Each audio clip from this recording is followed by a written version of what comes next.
Welcome everyone who has joined and look forward to your participation in today's session on stress and burnout in the crisis workforce. Next slide. The views expressed in written conference materials on publications and speakers, moderators do not necessarily reflect the official policies of the Department of Health and Human Services, nor does the mention of trade names, commercial practices, or organizations imply endorsements by the U.S. government. Next slide. The Substance Abuse and Mental Health Services Administration has selected Alterum to provide training and technical assistance support to states, territories, tribal organizations, and community partners across the 988 Suicide and Crisis Line and Crisis Continuum of Care. Along with our partners, W2 Consulting Corporation and our friends at Change Matrix, who have extensive experience with crisis services and TA, the CSR-TTAC has formed to support the continued growth of 988 Lifeline and build a more robust care system, bringing you this series of workshops today. Next slide. The CSR-TTAC is hosting a series of workshops, including this one, aimed at promoting wellness among behavioral health crisis workforce. We're offering evidence-based strategies, practical tools, and insights to help build resilience, manage stress, and prevent burnout.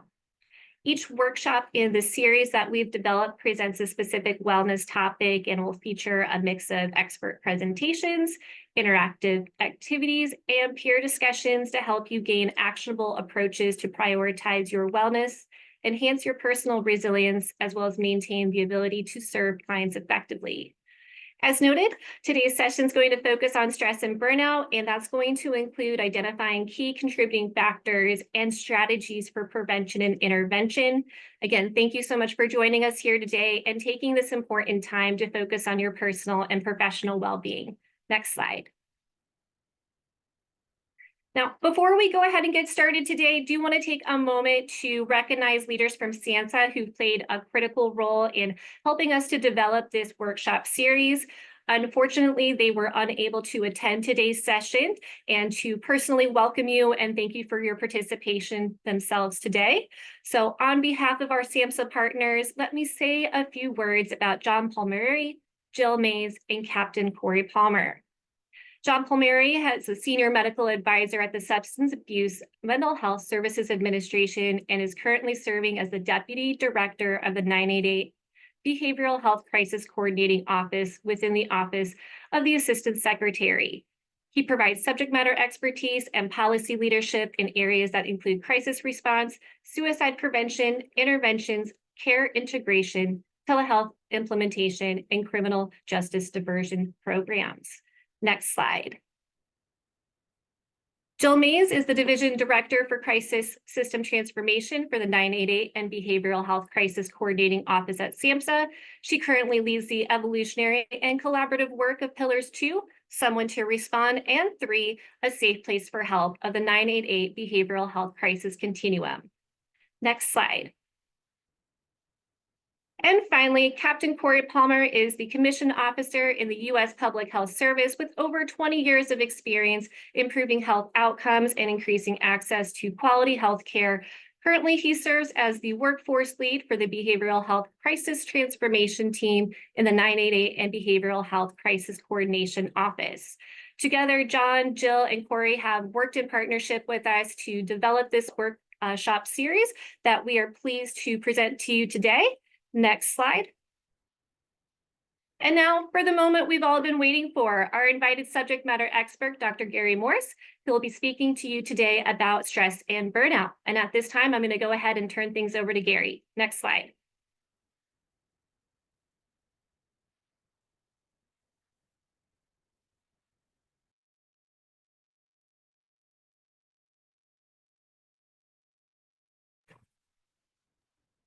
Thank you, Jennifer, and I'd like to thank the Training and TA Center and SAMHSA for the opportunity to talk with you today.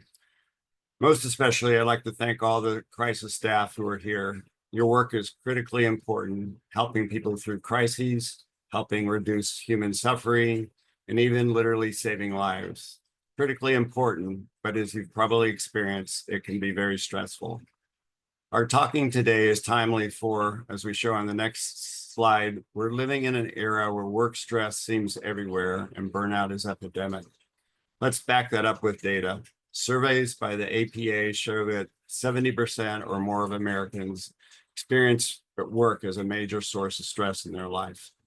We can define stress as a natural human reaction that occurs when you're facing challenges that tax you, especially when they negatively affect your normal physical, emotional, or behavioral functioning.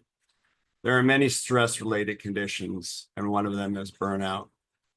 As we can see in the next slide, burnout is highly prevalent in all occupations. Gallup recently found that burnout was common across 14 occupational fields, ranging in those fields from 21% to 44% of people who felt burned out very often or always. And if you change that criteria for burnout to include those who felt it sometimes, the rates far exceeded 50% of workers. Now, behavioral health workers weren't measured specifically by Gallup, but we have other studies that we'll see shortly.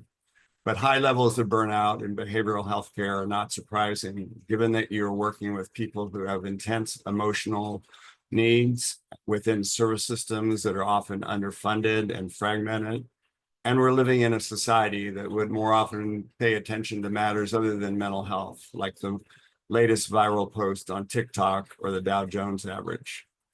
And behavioral health care itself can be draining as well as fulfilling. I was struck by a statement by Dr. Martin Seligman on the next shows on the next slide. In part, Seligman said, if you take the psychology of misery to heart, as you must, it can be a vexation to the soul. While we do more than our bit to increase the well-being of our clients, psychology typically does not much for the well-being of its practitioners. Now, that's not the most positive statement by Seligman, who's often called the father of positive psychology. But it does reflect that behavioral health work can be challenging for providers. But there's no need to despair or to give up. Let's look at the next slide. Stress is inevitable, but burnout is not. There are days, even periods of time when stress fills the air. This is one of those periods. External situations can be a major source of stress. And there may be nothing you can do personally to control those larger stressful events around you, but you can take care of yourself in a way that lessens the stress and combats burnout. Self-care is not panacea, but there are concepts, strategies, and skills that you can use to make a positive difference. There are also strategies your supervisors and organizational leaders can take to help reduce burnout. Those are not our focus here today, but near our conclusion, I'll point to some resources. Ultimately, it's critical that we all take action to overcome burnout. For the work you do is essential for the well-being, health, even for the very lives of so many people in crisis. We'll talk today about some key concepts and strategies from a program called Breathe that I and my colleagues developed and have used over the past 25 years to help people overcome burnout. But first, let's get to know a little bit more about you and about me. Working with clients has been one of the great privileges of my life. It's afforded me the opportunity to know a lot of good people who often struggled with behavioral health disorders and life's challenges and traumas, but did so often living with dignity, courage, and growing in the process. I came to develop burnout interventions for providers, though, after seeing how common and damaging the problem can be. I also knew burnout in my own gut for a period after a client I was particularly close to, a person who had been homeless with co-occurring disorders and a trauma history, just as he was really taking off in his journey of recovery, was killed on the streets of St. Louis. And I heard the pain of burnout in supervising some incredibly caring people who felt overwhelmed by the poverty, the mental illness, the substance abuse, the problems of the people they worked with. Those experiences helped me to realize how important it is that as providers, we must pay attention to our own stress, trauma, burnout, and well-being in order to serve others well. We can go to the next slide now. I would like to know more about each of you. I'd like to hear your personal stories, your dreams, your goals, and your struggles. Although unfortunately, that's not possible within this format, though you can always email me. But let's get some basic information, beginning with what kind of work you do, or the question number one, what pillar of the crisis response system do you work in? And we'll say at the start of this poll and of everyone that all your responses are confidential and anonymous. They're not tied back to you individually in any way. So if you can take a moment and complete that question number one, and then also question number two in terms of what your role is.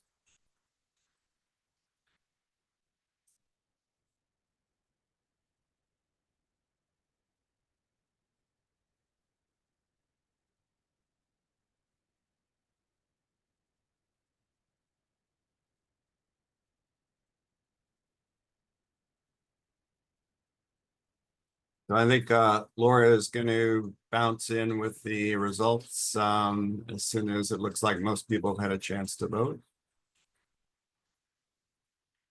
Thank you, Laura. So it looks like 40% of the people are on crisis call centers, a good number, 32 on mobile crisis teams, and 20% in stabilization. We have just under half of people being direct service providers, about a third being managers and supervisors, and almost a quarter who are administrators and directors. So it's good to know who is here. And again, welcome to everyone. Now let's return to the issue of burnout and define that term on the next slide. There are multiple definitions, but one of the popular ones from the WHO says, I think we're missing the, there we go, great, thank you. That burnout results is a syndrome resulting from chronic workplace stress that has not been successfully managed. Now there's three common elements, although actually you don't need to have all three. You can have just one or a combination of those. Those elements include energy depletion or emotional exhaustion. Two, mental distance from your job, which is also sometimes called cynicism or negativity. And three, feeling ineffective or a lack of a sense of accomplishment in your work. Now, those are not only academic distinction, but they're possibly the start of a useful self-management tool, because so often people say I'm burned out, and burnout is rather amorphous, and it's easy then to feel helpless and hopeless. But instead of just saying I'm burned out, it's better to look more closely at your feelings. Are you feeling emotionally exhausted? Are you growing cynical or negative? Are you feeling like you aren't accomplishing anything? Once you begin to identify those, then that's a foot up in starting to address them. Now let's look a little bit more on the next slide on burnout among mental health staff. The research there has used more rigorous methods than the Gallup surveys. That's on the next slide. Thank you. And one review that we did found that burnouts ranged widely across individual studies, partly by location and a lot of that by measurement and definition issues. From 21 to 60% of staff felt burned out. Another review found that across studies, there was an average of 40% of behavioral health staff felt emotionally exhausted, 22% cynical, and 19% felt that low sense of personal achievement. The rates are likely even higher now as burnout has increased in recent years. Crisis workers, I think, are probably at the front lines of this epidemic because of the emotionally charged, stressful nature of your work, serving people in crisis where there's so much at stake. And on the next slide, we'd like to ask you if you could rate yourself. How would you say you are feeling in terms of burnout? From 1, you can see the scale, to never, to number 5 being always. And once again, I'll repeat, your answers are anonymous and confidential.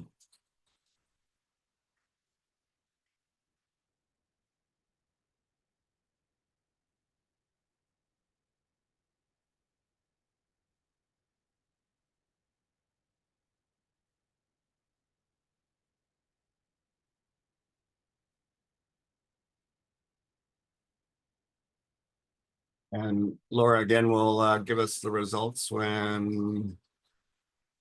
So it looks like in that way, a lot of people are in that kind of middle ground, 42% feeling sometimes, and almost a quarter feeling often, and some people feeling always. So again, good that you're here today talking about this, and hopefully you pick up some ideas of things that can begin to help you with that. So on the next slide, I also want to make the point, though, that burnout is a problem, not just because of those three defining characteristics: emotional exhaustion, cynicism, lack of sense of achievement that we talked about, but also because it carries with it often other negative consequences or associated problems. Those include mental health problems, physical problems, increased substance abuse, social conflicts with family and friends, job performance and attendance issues, and that it can also harm clients through disruption of care, and not to mention that it's also difficult and costly for employers given loss in productivity and turnover. So if we can look at the next slide, we're going to talk a little bit more about the material we're drawing from today, which is the Breathe program, which teaches a set of skills and strategies to prevent or reduce burnout. I developed Breathe in the late 1990s as a new program, but I drew it from a number of established psychological concepts and also spiritual practices to create a burnout prevention and well-being program. The program has been used over the years by a variety of workers, not just in mental health, but in a range of other fields from education to corporate workers. And multiple evaluations have shown that it helps mental health workers reduce their burnout over time. On the next slide, we can see that like many other mental health disorders, we conceptualize burnout as a stress-induced condition. And as you may know or feel, that many people are already aware of their work stress and burnout, and often they try and do something about it. Probably the most common strategy I first hear from people is, I'm going to take a vacation. And that's great when we're in the mountains or on the beach or puttering around our house and backyard. But how long does that sense of renewal last? Often by Wednesday or so, the first week back, when you're buried with an avalanche of emails and client needs, that renewal you felt during your vacation is now only a fast fading memory. So it's important to go on vacations, but it's also important to increase your awareness, to learn coping skills and strategies, and then to create your own personal burnout recovery or prevention plan. On the next slide, we can see that a basic concept in Breathe is the functional analysis framework, which is also used for other behavioral health conditions. Specifically, that involves helping people to identify their individualized warning signs and their personal triggers of burnout, then to develop personal coping skills, and to create an individual plan that you can use to combat, reduce, or prevent burnout, even when triggers are flying. The next slide will show us some of the common signs of burnout. And they include emotional issues such as that are common, including depression, irritability, anxiety, increased substance use, somatic issues like difficulty sleeping, headaches, GI problems, interpersonal conflicts and difficulties, and then work-related problems. You may have some of these signs when you feel under stress. You might also have some other signs or symptoms that are not on this list. I'd like to ask you now if you could take a moment and reflect on your own personal signs and symptoms of stress. What is it when you're feeling stressed, or if you're feeling burned out? What do you notice? How does it show in your particular life or behavior or emotions? And then if we can, we're going to ask for another quick poll on that on the next slide. So as you think about your particular ones, and you might do that in more detail, like maybe it's trouble sleeping, but if you can answer on this poll using the 5 different categories of emotional, substance, somatic, interpersonal, work-related.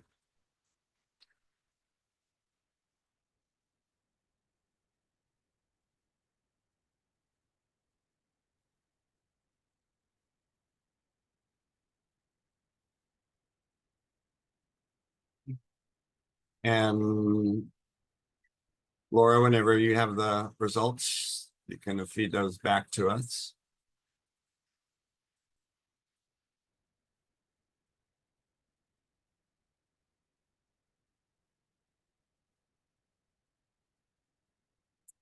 So interesting that emotional is that makes sense, particularly with emotional exhaustion. Emotional is the most common area, but also a lot with work-related, interpersonal, and somatic issues. All those are certainly susceptible areas to stress and to burnout. So thank you for your responses there. So on the next slide, let's talk about that burnout usually just doesn't come out of nowhere, although sometimes it does feel that way. Usually a burnout is the consequence of certain triggers or antecedents, such as from research, we know that client factors, that you're working with people with intense service needs, job factors like feeling overloaded in your work or having role ambiguity or conflict. It can also be personal situations, like maybe it's a time you're having a lot of stressful life events or feeling a lack of support in your family. And organizational factors are huge variables that affect burnout. A lot of the triggers there can be a feeling of a lack of support from leaders or coworkers, a lack of structure or clear expectations, feeling you don't have enough autonomy, low team cohesion, and sometimes simply just a whole lot of feeling like there's a lot of hassles here at work. So once again, on the next slide, we would like to ask you, again, bearing in mind that these are all confidential, anonymous responses, if you could rate what are the factors that tend to trigger your burnout.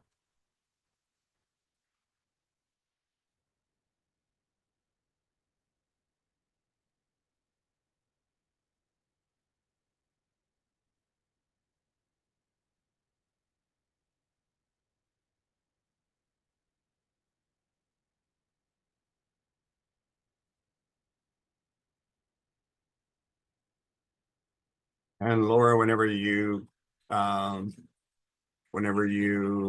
the responses, if you could put those up for us.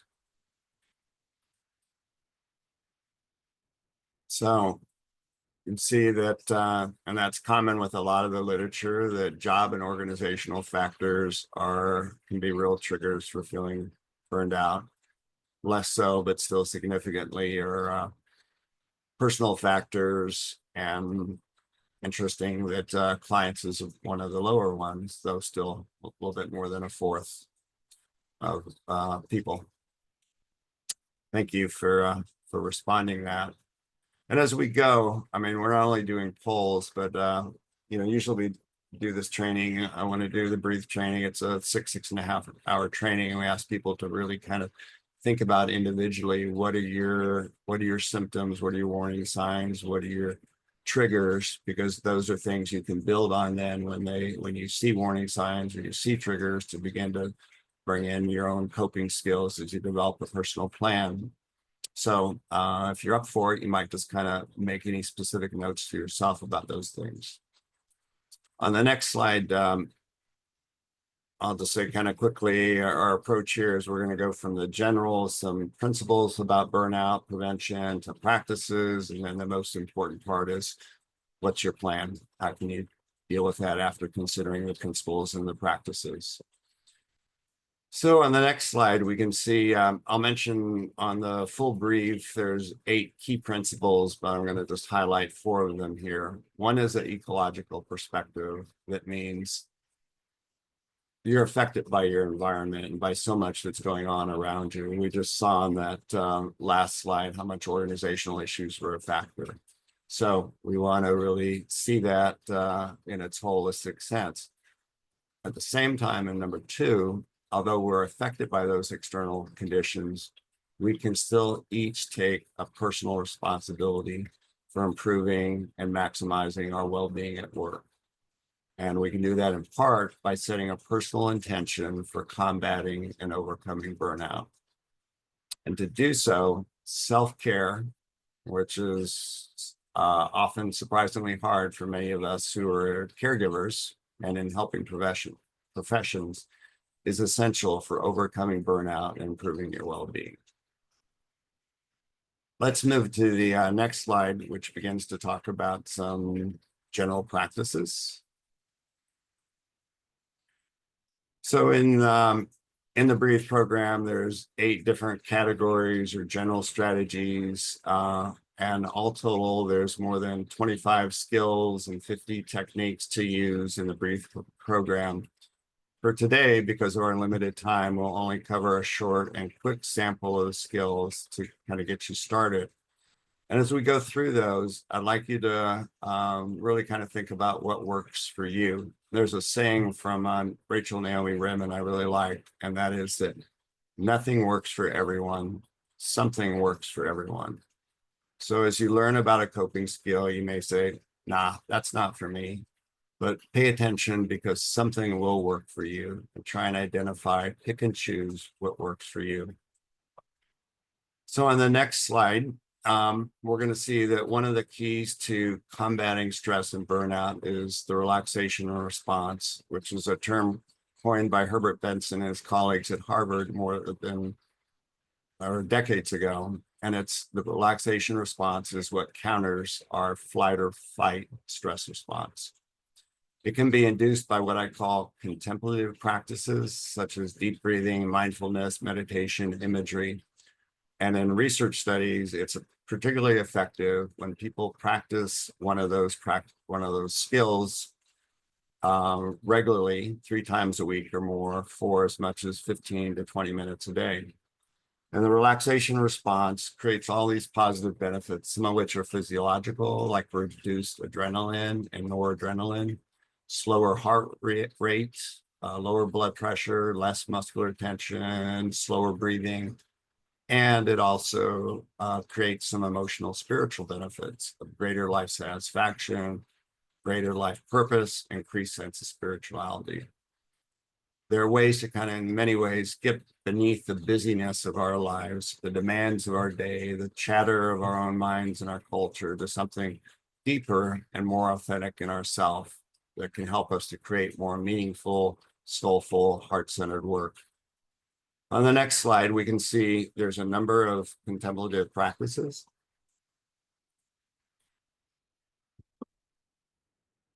So for now, we're going to go over one of those, which is deep breathing, which is very simple. We're breathing every moment we're alive. And likely you've used deep breathing with clients who are feeling stressed, or maybe for yourself at times of stress.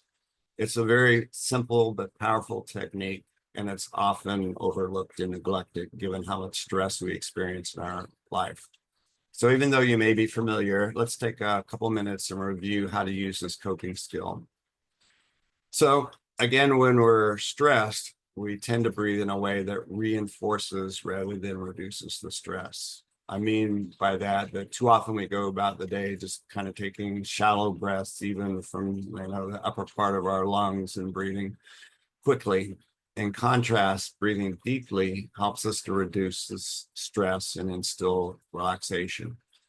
Deeper diaphragmatic breathing is when we use the diaphragm in a much more significant way on both the in-breath and the out-breath.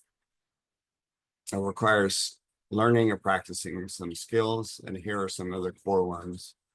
When you inhale, you want to feel your diaphragm rise as you breathe in deeply. At the top of that breath, just pause for an instant and then exhale deeply. Pause at the end of the exhale. Do that again. And as you breathe in, notice if you can feel any sensation of what the breath feels like as it enters your nostrils or your mouth. And then notice also what the breath feels like on the exhale. To be able to really consciously focus and get the most out of this, sometimes there's other methods you can use. One of those is putting your hand on your belly. And then that can help you feel that your diaphragm is actually really rising up and falling as you breathe deeply. You can also use imagery. For example, as you breathe in, you can imagine you're inflating a balloon. And then as you exhale, that balloon is deflating. Or one that I like better is you can imagine with each in-breath that there's a wave running across the sand. And then as you exhale, that wave recedes back into the ocean. You can also silently say a word to yourself like relax or calming, or maybe a spiritual word of personal significance to you on each in-breath. So it's a little funny to do this in a webinar rather than a live workshop, but I'd like to ask you to just practice that for a moment. So if you can sit comfortably, relax, close your eyes if you're comfortable. And I know not everyone's comfortable closing their eyes, especially if they're in a group situation.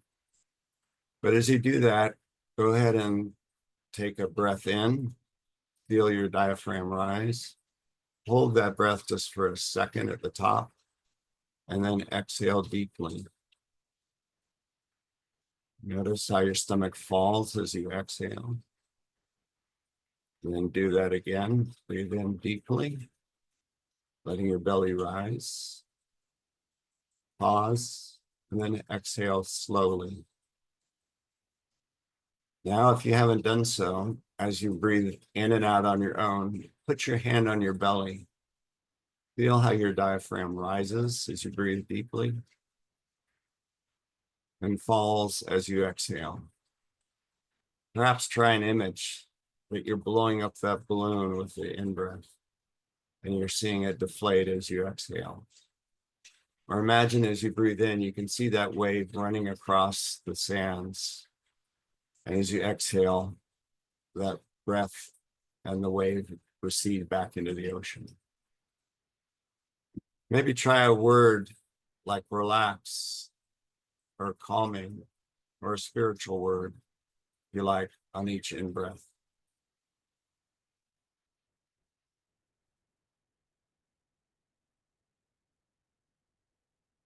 So thank you for trying that. And again, that's a simple one. Many of you may already be using that clinically. And it, even though it's common, it does take some practice and self-discipline. You can challenge yourself if you like and see if you can consciously breathe deeply each day to build up your overall stress tolerance. Some people do that again for up to 15 to 20 minutes of focused conscious breathing at a time, 3 times a week or more often. And if that seems like way more time than you can do, you can also use deep breathing during stressful moments of your day. Maybe you're in a tense meeting. You can redirect your attention even while you stay present to your breathing deeply without others noticing. Or maybe you came out of a tense clinical situation and you take a couple minutes to do those deep inhales and exhales just to try and breathe out and reduce the stress. Let's move now onto the next slide from contemplative practices to cognitive ones. I like both of the quotes on this slide because they speak a lot about the power of thinking. And many of you, I imagine, have used, as I have, cognitive behavioral therapy with clients. But we can also use CBT for our own self-therapy for burnout. The next slide shows 7 common thoughts that I've seen or heard a lot from people in the field that escalates their burnout. They include, no one acknowledged or thanked me for all the work I've been doing. I can't possibly delegate an assignment or ask for help because I'll look weak or incapable. I really can't take any time off now, even though I really need it because it's too busy or others need me. No matter how much and how hard I work, it doesn't seem to matter. I really work hard and do a great job overall, but my manager focuses on that one little problem, blows it way out of proportion. I do so much for my clients, but all they do is complain. And then the last one, which again, I've heard a lot, I'm too busy to take care of myself. So I'd like to ask you, as you look at that list, how do you think you would feel if those thoughts became prominent and populated your mind throughout the day? Do any of those thoughts or variations stand as familiar things that you might think to yourself or that you hear others say? So let's go to the next slide. And consistent with cognitive behavioral therapy, we can do our own little bit of cognitive restructuring for those negative, stressful thoughts. First is you need to be aware to be able to catch that stressful thought when you're thinking it. Two, to try and recognize the distortions or inaccuracies or simply the dysfunction of that thought, that it's making you more stressed out, more burned out, more unhappy. And then third, to be able to find a replacement thought with something that's more realistic, as often our negative thoughts are unrealistic or distorted, at least in part, or with some healthier thought.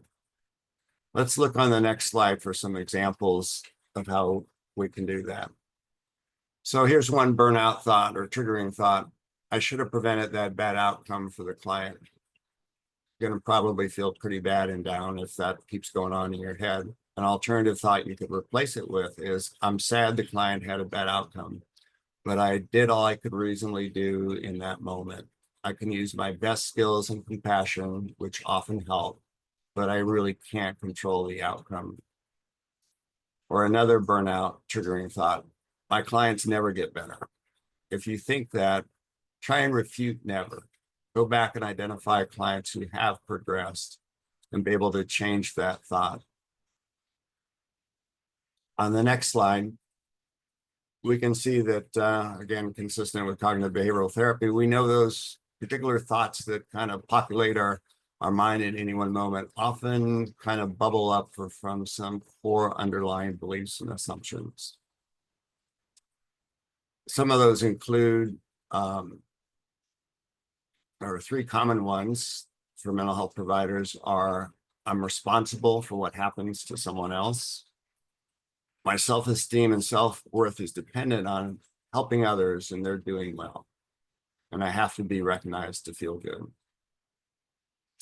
While those things might be things that you would like, when others don't appreciate us or when our clients struggle or they don't improve, we're liable then at risk to feel down, angry, or burned out. So again, we need to kind of recognize these deeper core beliefs and then try and challenge and replace them with healthier assumptions. Like, does your self-worth really depend on what other people think or other people doing better? You think about it, there's probably a lot of worthwhile things about you that are outside of that, even though it's nice when our clients do well or we're recognized.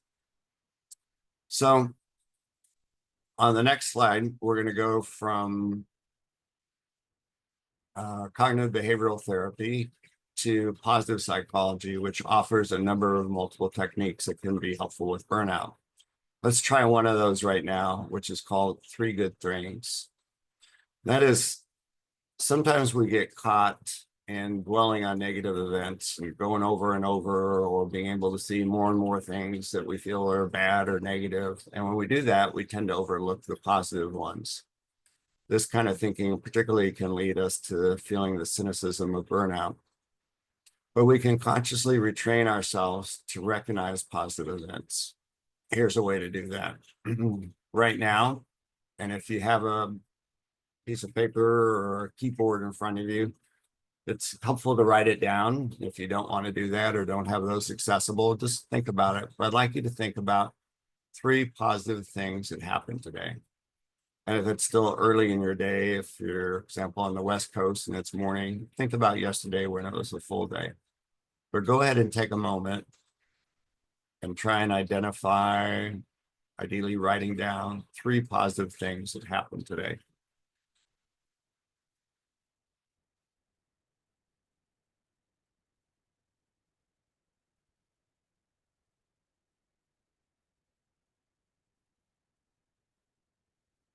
So what I would invite you to do is to try and do that each day. Try and do that at least for a week and see if that doesn't begin to make some difference in your stress levels and in your mood.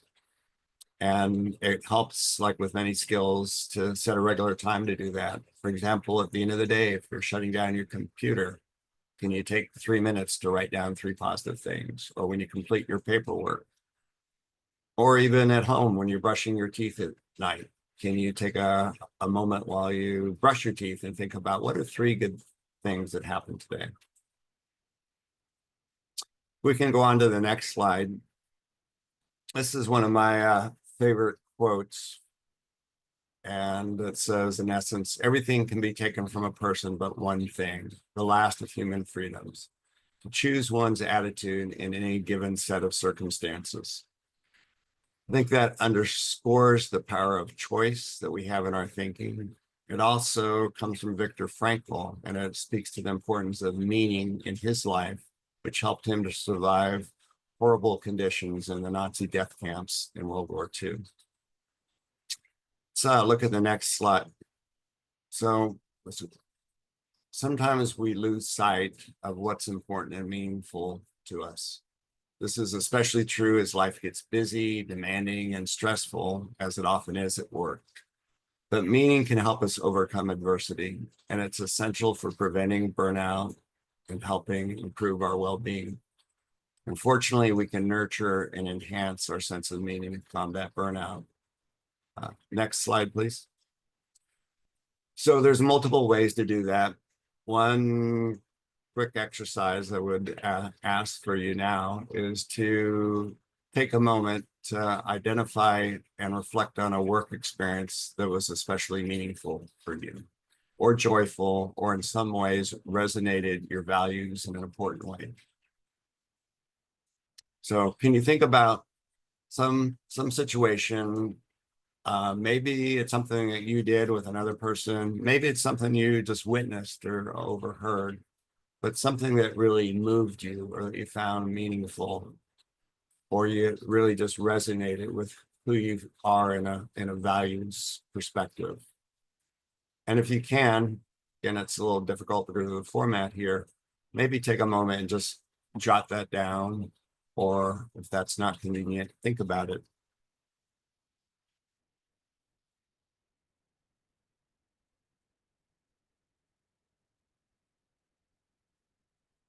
So I'd ask you, as you think about or write that experience, what does that say about your sense of purpose at work, about what's meaningful to you, or what your values are?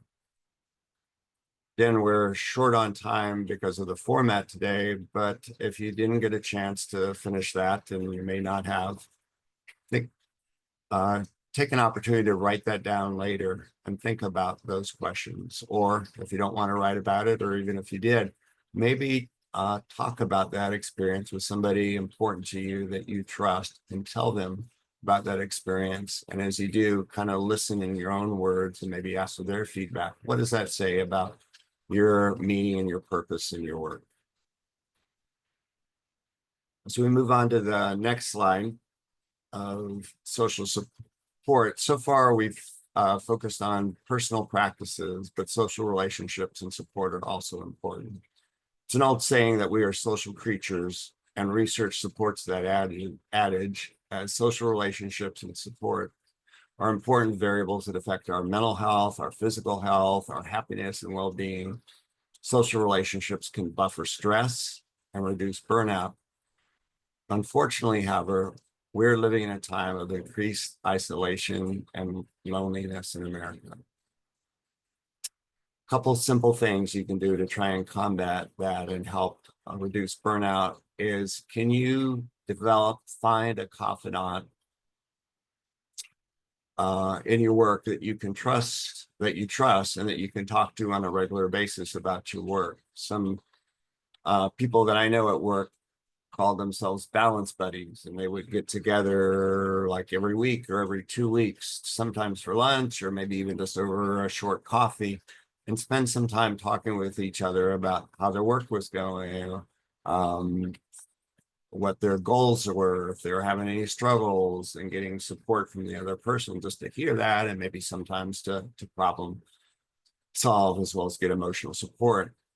Another very simple situation is, honestly, there's some people who can drag us down because of their own style or negativity or just the mismatch between our personalities and theirs. But the flip side of that coin is there's some people who really kind of improve our mood, that they're positive people. We enjoy being around them.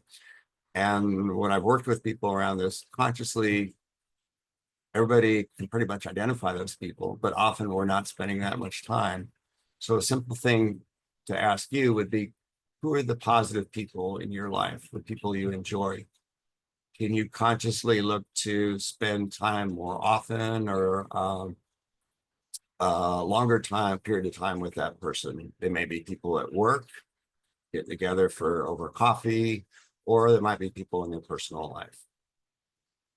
Now let's move on to the next slide, which is, in addition to those things we just talked about that you can do individually, it's also possible to create some team-based social support.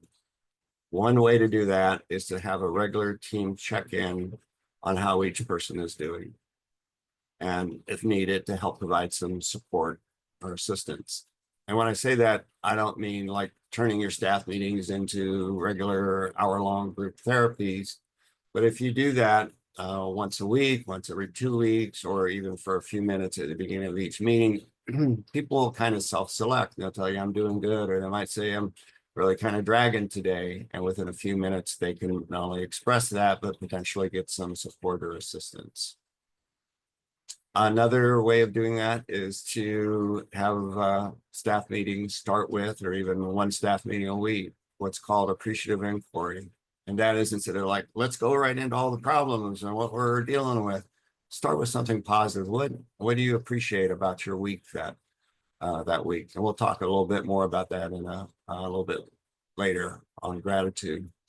The final one is regular supervision. And one of the research studies we did on burnout, we found that people who had regular supervision every week or even every other week were significantly less burned out than the people who did not have regular supervision, only had it once a month or so. So, and if we can move to the next slide.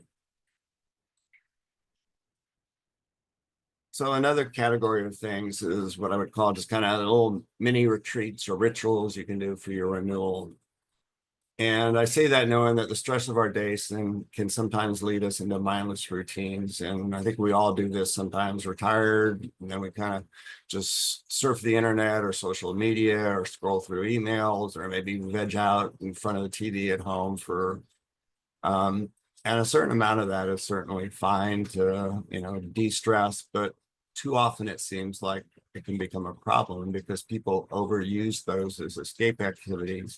And ones that if you spend all day at work and then you're spending 2 or 3 hours on social media or just vegging in front of the TV before going to bed, they can further drain or even deaden us. So in contrast to that, we can develop habits that reduce our stress and renew our energy or foster our meaning and well-being. There's a lot of different actions you can take. Here's just a few possibilities. On your way into work in the morning, can you make a positive daily intention of what you want to do? Maybe it's to take 5 minutes to breathe. Maybe it's to hang out with a good person. When your computer boots up, can you take that 30 seconds or a minute to do some deep breathing exercises? When you pass through the office door, can you use that threshold as a reminder to see the good and the sacred in other people? When your phone rings, instead of immediately grabbing it on the first ring, can you let it ring 3 times and maybe repeat a calming or a sacred word to yourself? And when you open up your inbox and see there's 52 new emails, can you just take a moment to remember what's your purpose, what's your meaning, what are your values? And one that was my favorite is vitamin D break for the soul, which means sometimes, like often by mid-afternoon after being in a lot of meetings, I would find myself starting to sag, but I would walk out to the parking lot for sometimes just 3 minutes or so and just close my eyes and feel the sun on my face, or feel the wind, or even a misty kind of rain. And that would bring me renewal that would help me go through the rest of the day feeling more energetic and more centered. So there's all kinds of different possibilities. You know yourself well, you know your work. And of request would be, can you create some activity or routine or habit that helps reduce your work stress? And we're going to move from here to one of the last major coping skills on the next slide, which is about working and living with gratitude.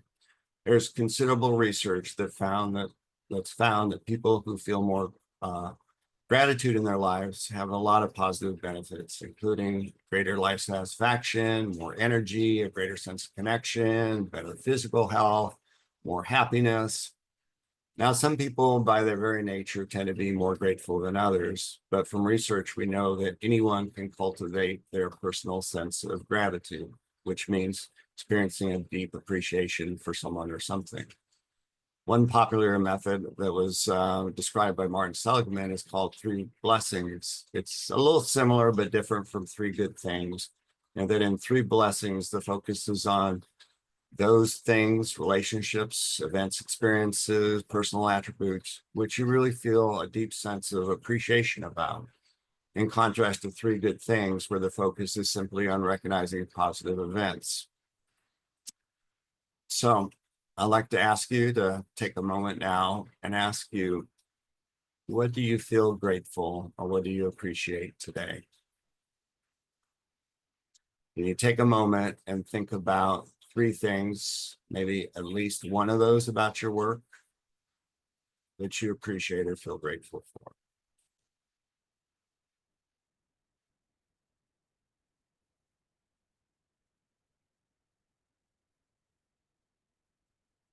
So a powerful practice is to try that gratitude practice each day. And research shows that people who actually take the time being, 2 to 3 minutes to write down what they're grateful for, actually get more benefit than just, oh yeah, I remember that. And as you do that, there's a way to do this that really deepens the meaning. And that is, each day, can you write down something new that you haven't written the day before? And if you do that practice, you'll notice that you tend to go from very general things like, I'm grateful for my job, or I'm grateful for my family, to very specific actions and events. Like, I was grateful today for how my supervisor sought me out and asked me how I was doing after that hard situation yesterday. Or I was grateful for the way my daughter drew me a picture at school and gave it to me with a big smile at home tonight. So we begin to experience our life in more detail that adds more richness and increases our sense of gratitude. So on the next slide, we've gone through, again, we've done just kind of a mini quick sampling. There's a lot of strategies that aren't able to cover today because of the time, but would like to ask you, the ones that we have touched upon, what strategies do you think could be beneficial?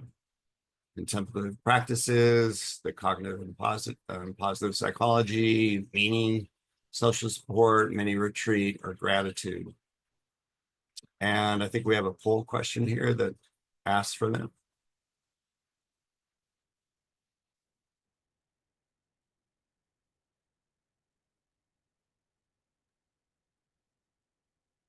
Laura, do we have a poll question on this one? Let me look. One moment. We do not, Gary. We can move on. Okay, that's okay. So the important thing is that you identify what works for you. It doesn't have to be one, it can be multiple. Remembering again that nothing works for everyone, something works for everyone. And if you can move to the next slide. This quote I think is important and powerful, and that is that the thing that really takes us from thinking about changing to changing, critical ingredients is commitment. And once we commit, then things really begin to change. I'll just point out on the next slide There's some additional resources for people. There's more information about individual strategies and skills that you personally can use to overcome burnout. And if you go to that link shown on the screen there, you can download a PDF that has more information and more, not all of them, but more detail. Excuse me. And then on the second link, there's also some strategies that are specific to supervisors and managers and also to organizations of what they can do to help reduce burnout for individual employees. And with that, I'm going to hand it back to Jennifer for the next slides before coming back at the very end. Thank you so much, Dr. Morris. And I know I'm not Jennifer. My name is Adelicia Carrillo, everyone, and I am I'm the project director of the CSR-TTAC, and I'm just coming in here, Gary. Just there has been so much engagement in our chat and in our Q&A, and I'm wondering if you will be open to answer some questions that the participants have had. Absolutely. Okay. So I've been keeping tabs. I've been trying my best, everyone. We've had such an overwhelming response from this workshop. I think we had over 600 people present. So I've been doing my best and trying to look at the questions in the Q&A. If you have additional questions for Dr. Morse, please feel free to type them in the Q&A. It's difficult to follow in the chat because of all the engagement. So the first question is just a very general question, Gary. Someone asked, if you were using burnout as an umbrella term in your session that will include empathic strain, compassion fatigue, as secondary traumatic stress. The question was I using it as an umbrella term? Right.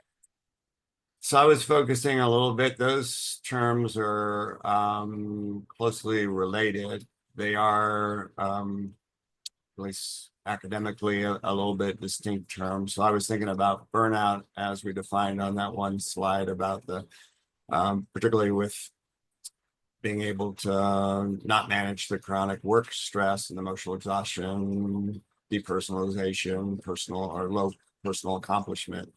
So, but the others are also important, and particularly they highlight that often when people are working with clients who have a lot of personal trauma, that can also create vicarious or secondary trauma or compassion fatigue. So, I mean, I think some of the skills and strategies will overlap, but they are somewhat different as well. Thank you so much. And I think, Gary, but I worked in mobile crisis for over 10 years. I was a respondent. I was also a therapist, a supervisor, and then also was able to direct some services in several teams. And we got and I am not surprised, we got so many questions about supervision. And I know that's something that you mentioned during your presentation, but we got a couple questions about what is the role or what to do when a supervisor is clearly identifying burnout in a staff person, but that staff person does not have that insight. So what are some techniques or some role clarity on what the supervisor role is? Mm-hmm. I think that's a good question, and it became harder when you said the person doesn't have insight into that. Yes. I mean, my own particular style of things is that I think that it's not an absolute, but there's a lot of power in relationships and in caring and compassion.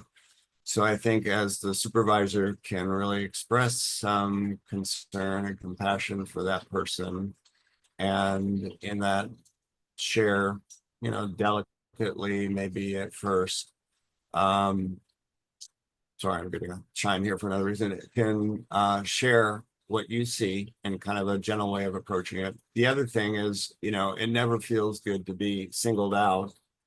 But I think at an organizational level, and the supervisor and the team, can they do some education about here's burnout, here's what burnout entails, here's some signs and symptoms of it, here's some triggers.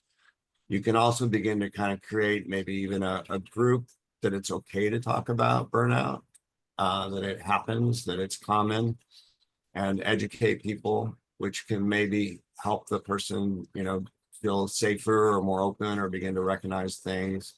I mean, ultimately, I think that becomes a bit of a supervisory question. If none of that works, then you need to say, I care about you. I want you to know what I'm seeing. How can we work with these issues? So it's almost like what I hear is like a supervisor does have a role. We can speak on what we see and what we experience and communicate the care. But also it seems like talking about burnout, when burnout is happening, it might be a little bit too late, right, Gary? Like it's important to start talking about it as an ongoing theme of wellness. Right. I think the sooner the better, and prevention works better certainly than a lot of intervention. And that's why, we didn't cover it again, but there really are the things that managers and supervisors and also the organizational leaders can do about helping to combat burnout or prevent it in the first place. I mean, another thing that I recommend sometimes that supervisors can develop like a personal wellness burnout prevention plan with each individual employee. People usually have their own kind of like continuing education or professional development. It's easy to add a line or two in there about how do we focus on your well-being? How do we prevent burnout? Again, in a way that normalizes it. Not going to work for everyone, but it does probably brings more people in under that umbrella.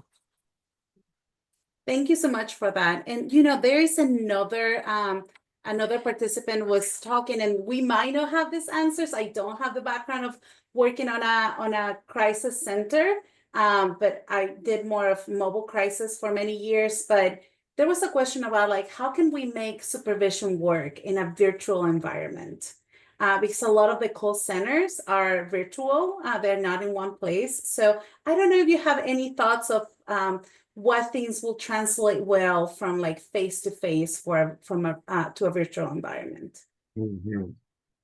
That's another interesting question. So I think as we all found out pretty much during the COVID lockdown, that the virtual environment is more difficult. And I think that with that too, there's kind of this tendency to become a little bit less personal, and just a little bit more technical and business as usual. So I think one thing that can be done is just really consciously trying to think about how do we keep some kind of sense of personal connection.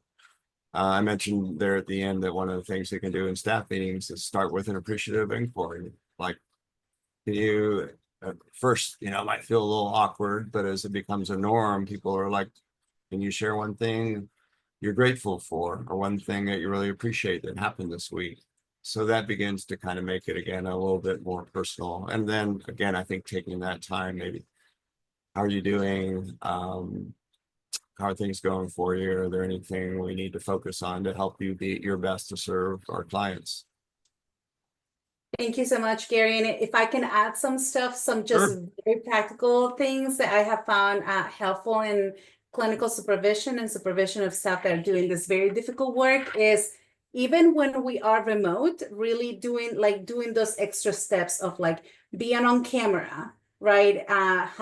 Speaking to a blank is different to speak to a blank screen to see someone's reaction, as well as, providing all your attention during supervision. If you are doing supervision, to really have that time and, turn off Teams chat, and then also turn off your email.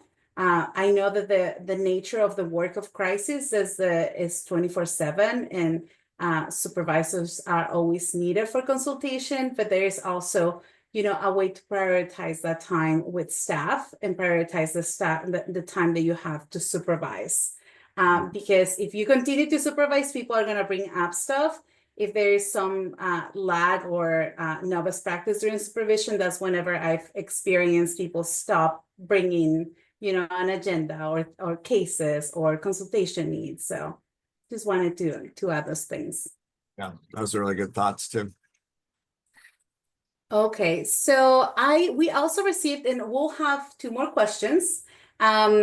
I also wanted, someone was asking if you have any train the trainer opportunities on addressing burnout.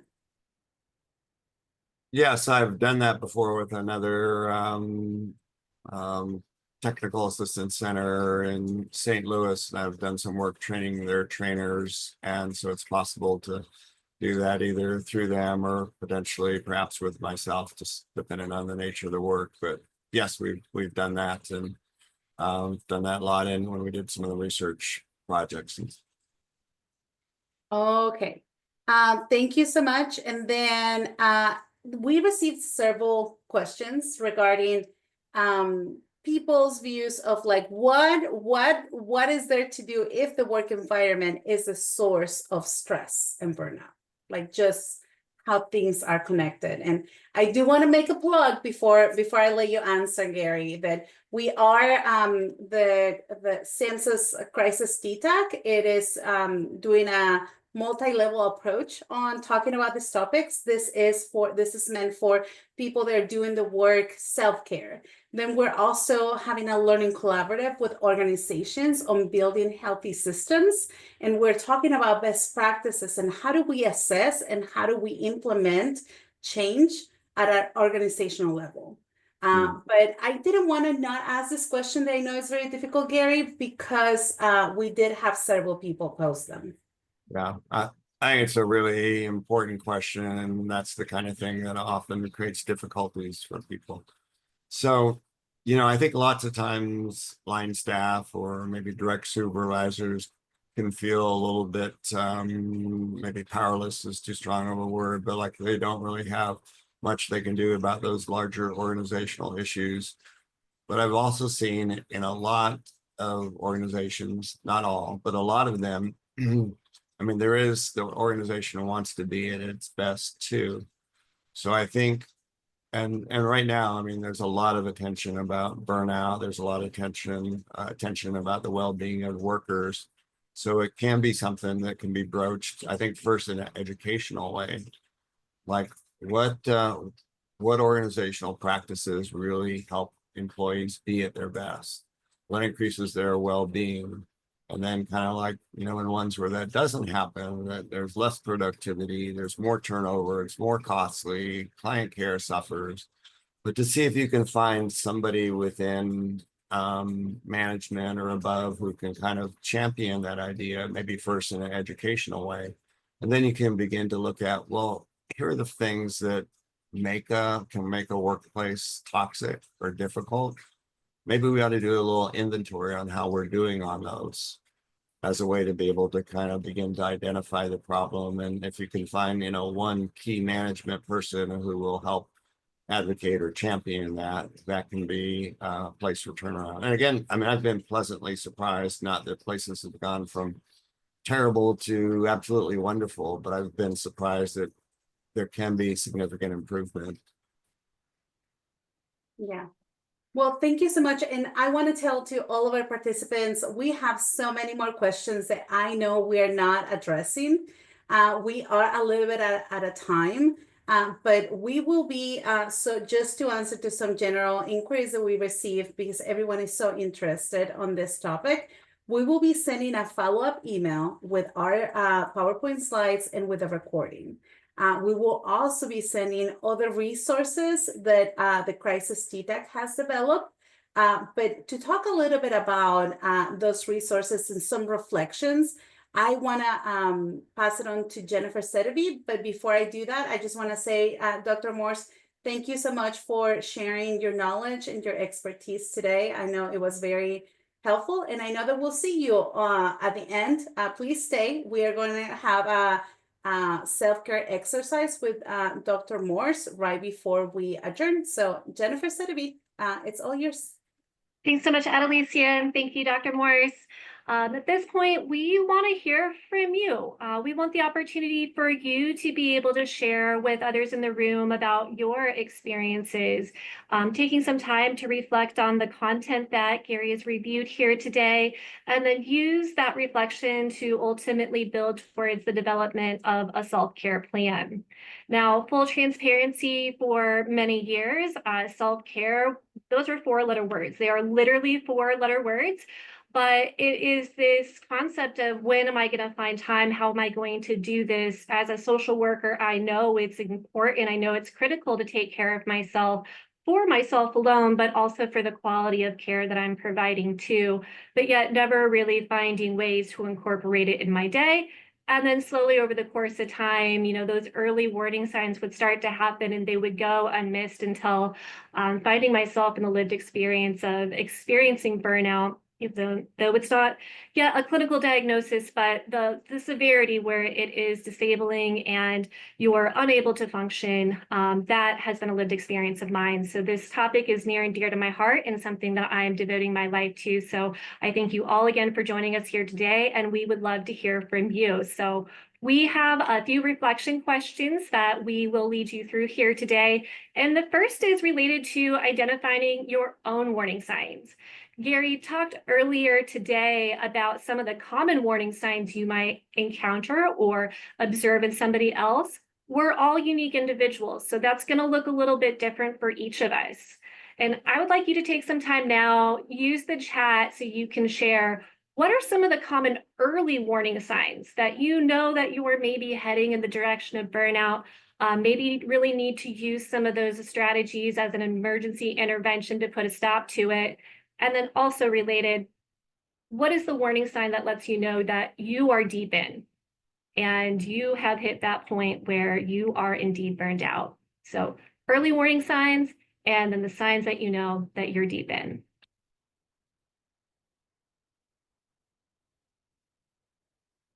Give everyone just a moment. I'm going to scroll to the bottom here. Irritability. Yes, that is definitely one that I definitely notice when there's just, the everyday noise that happens around the house. And those things are just all of a sudden louder than a siren, louder than anything you've ever heard. It's the point where it's nails on a chalkboard for sure.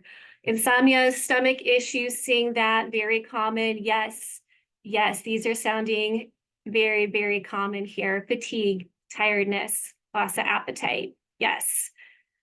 So now that we have a pretty good sense of our own cues for our early warning signs, and when we've gotten to that point where we indeed are beyond stressed and we are facing burnout, we kind of are queued up then to start pulling from that toolbox, our coping strategies. We've reviewed some of those coping strategies that you could implement earlier today. Maybe there are others that you are also using. So I would like you to now take this time and share with the group what coping strategies are you using with success? And out of curiosity, do those coping strategies and their effectiveness maybe change based on the level of stress you're encountering?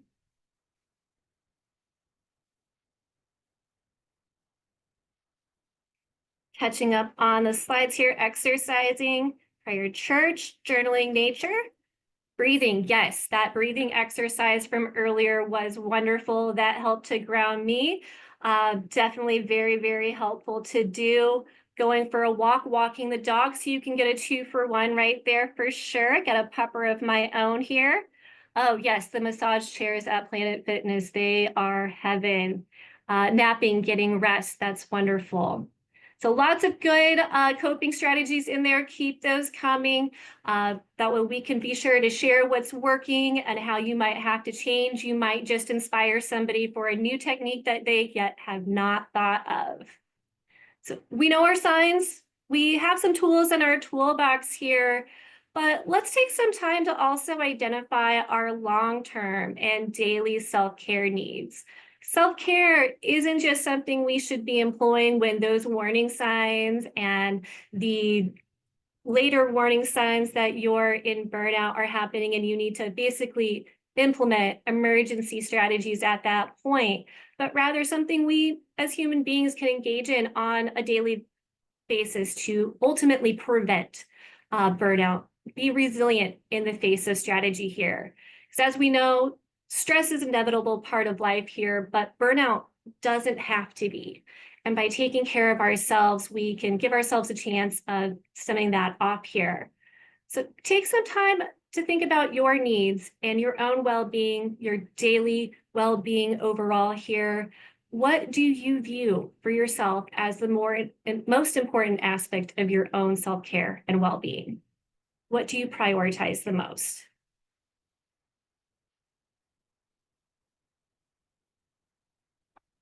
Catching up here, I have a few to get through here.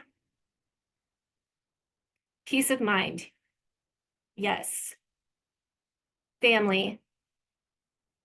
Rest, alone time, that time to recharge, providing that time for yourself to reflect on the things that went well, to reflect on what you are grateful for. Really difficult to do when you maybe have children or the puppers or just a lot going on. Having that alone time can be very useful for that self-reflection. Absolutely. Avoid working long weeks. Balance, yes, work-life balance, sometimes very elusive, but if we can be intentional about that. Saw lots of plans up above about I'm taking next Friday off. This is my cue to schedule a vacation to provide that balance that we so desperately need to continue doing our work and with the quality that our clients deserve here. Boundaries, and that can be also important and very helpful with avoiding those long work weeks. Boundaries again, water, staying hydrated. Yes, always telling my students, stay hydrated, take care of yourself, be well, stay well. Yes, all right, hobbies. We have to have joy in our life and a sense of meaning outside of the wonderful and difficult work that we do as well. So lots of great thoughts coming in here through the chat. The last of these reflection questions before we then take this information and maybe start to develop a self-care plan. Perhaps some of you have done this before, perhaps some of you haven't had that time, but we are going to provide that time here today. But our last question here is the big one. Identifying the challenges that prevent you from engaging in self-care. Time is a big one, right? You have so many competing responsibilities. There's only 24 hours in a day. But time is not the only thing that gets in the way of us taking care of ourselves and engaging in self-care practices. So for you, what do you perceive or understand and know for sure to be the most pressing challenges that get in the way of your ability to practice self-care?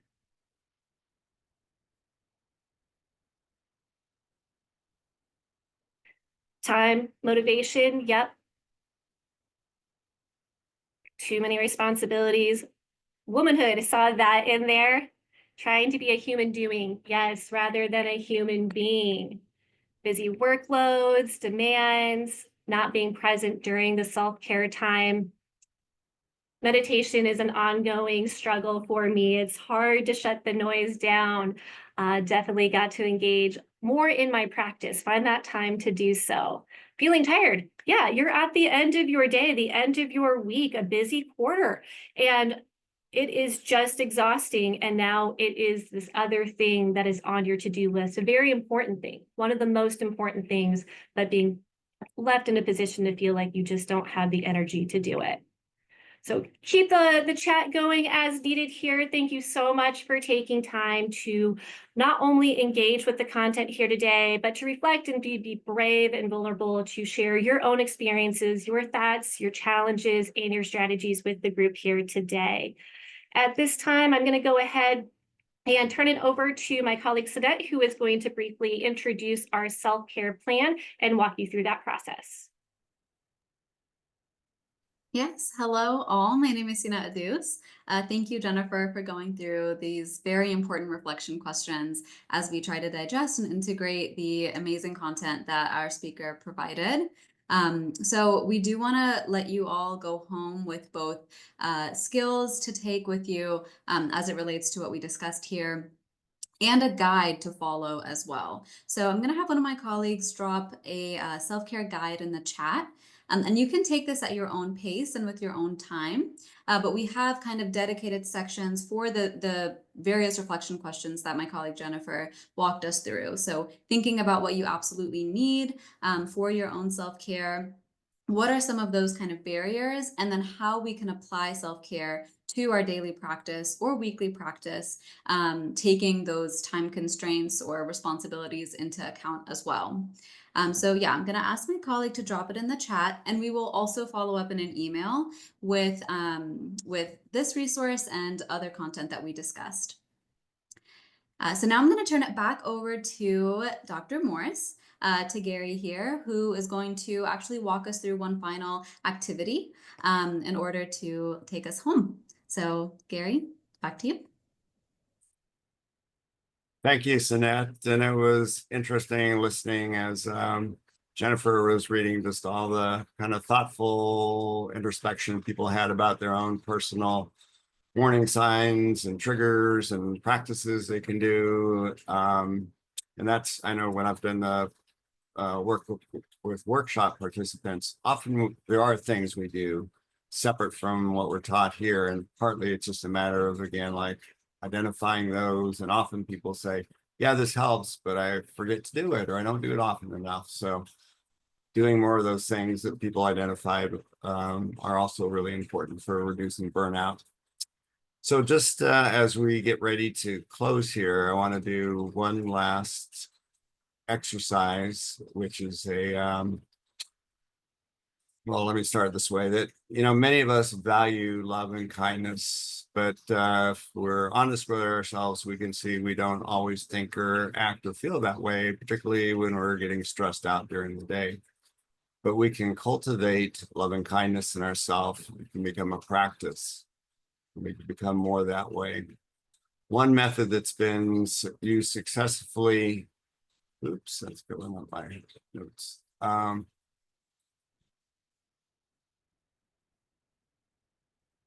It's kind of lost. There we go. Sorry. So one method that's been used successfully by many people for many years is called loving kindness meditation. There's a lot of different variations of it. I'm taking one here that I adapted from John Kabat-Zinn, who's done a lot of work in this area. So the basic practice is to be able to invite feelings of love and kindness to yourself. It can come from different sources, including someone you know who really loves or regards you highly, or it can come from a spiritual figure or force, or it can come from your own heart. So let's kind of get ready to close down by doing a brief exercise. So I would like to ask you, if you're comfortable doing so, go ahead and close your eyes. And in any case, get yourself comfortable, relaxed. And take a couple of slow, deep breaths that will help you to relax. Now I'd like you to imagine that someone or something which is very positive to you, like a beloved relative or spiritual figure or dear friend, is sending you feelings of loving kindness. And imagine those feelings of loving kindness are coming to you, they're surrounding you, they're helping to support you, and that you can feel those even come into your own heart. And you can imagine that feeling of loving kindness is renewing you and boosting your energy and your own love and kindness. And silently say to yourself, may I be filled with love and kindness. May I be healthy and at peace. May I be happy and well. So let those positive feelings continue to support you and fill you. Now I'd like you to also think of someone you love, maybe a family member or a very good friend. Now imagine that you're also sending them loving kindness, that you're sending those feelings that can surround them and support them with loving kindness. And silently again say to yourself, may they too be filled with loving kindness. May they be healthy and well, happy and at peace. And let those feelings of love and kindness continue to flow from your heart to that person. Now imagine you're someone you're concerned about. Could be a friend or family or maybe a client. And imagine that you can also send that person feelings of loving kindness. Imagine those feelings are going from you and surrounding that person, supporting them, nurturing them to feel better. Silently say to yourself, may they be filled and supported by loving kindness. May they grow and become healthier and happier. And may they too become a source of loving kindness for others. Finally, return to your attention to your own self and reimagine that you're receiving lots of loving kindness. It's coming to you from everyone, that person or figure, or for everyone that you know that who loves you. And imagine that loving kindness is nurturing you now. It's helping you to feel healthier, to feel happier. And say to yourself silently, may I continue to be filled by loving kindness. May I be healthy and at peace and happy.